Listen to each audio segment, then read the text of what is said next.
Hey everyone, the Final Cut is back. Sorry for the long hiatus of not posting a video, but real life kind of encroached in on the Final Cut world. But we're back and we're bringing you an independent horror film called, well, horror thriller really, called Welcome to Woodbary. It was written and directed by Randy Lee Beasley, who gives us the story of a girl who lives in the town of Woodbary, who is brutally beaten and raped by a mysterious man. And we see how her ex, who still has a flame for her, goes on a manhunt in the town of Woodbary to hunt down this madman and get his own brand of revenge.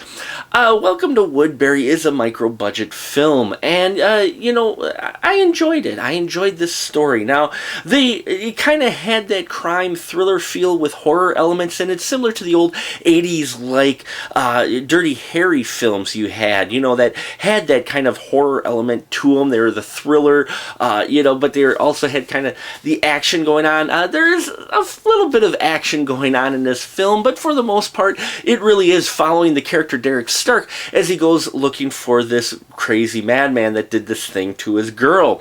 Now, Derek Stark is played by Robert Avisanti. If I mispronounce that, I apologize. And he did a decent job. It was okay. I'm not sure how much acting experience he had in this. It seemed just a little bit over the top, but I liked the character and the idea of this old cop flame of the girl going on the manhunt, even though, they're not really romantically involved anymore. So I enjoyed that. The people around the main character are definitely interesting. Randy Lee Beasley actually plays one of the more interesting characters in Tim, kind of this unusual character. I liked his performance in here. You've got Chris Williamson as Annie.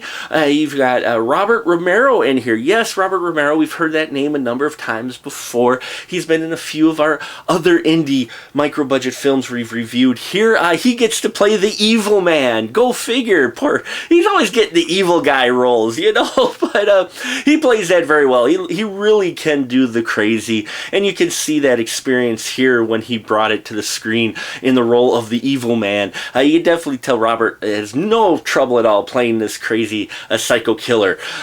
So I enjoyed that performance as well. So the performances in here go from decent to okay, which you will get out of a micro-budget film like this because you get what you can for the budget that you're running on. There are some gore effects in here, and where there are gore effects, I really liked them. Going practical, gotta love the practical gore effects. And I love when they do that. Please always go practical, always look better than CGI blood, to be sure. And a couple of twists in the plot I did not see coming, as I said, and I enjoyed that. I like a film that kind of keeps you on your toes just a bit. Now, with it being a micro-budget film, there are some things that come up, some of the issues that you might see before in other micro-budget films, such as audio not always perfect, or the lighting as well, things done with flashlights and such. So you will get those elements in there. So I have to mention them, but those you get what you can with the budget you have, and you got to figure out, do I want really good looking gore effects, or do I want a couple extra 1K lights or something? So, they got to weigh this out when they're making these films, and I thought Welcome to Woodbary is a really good effort, okay? I enjoyed the story, I enjoyed most of the characters, and I really wanted to see how things were played out to the end. It kept my interest, which is one of the more important things for a good film. So, if you're interested in micro-budget thriller film, then you may want to check out Welcome to Woodbary. If you enjoy the independent film scene, you may want to check it out as well.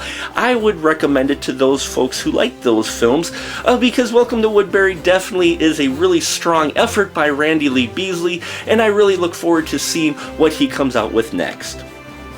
And that'll about do it for us here at The Final Cut. Till next time, folks, keep that ticket stub.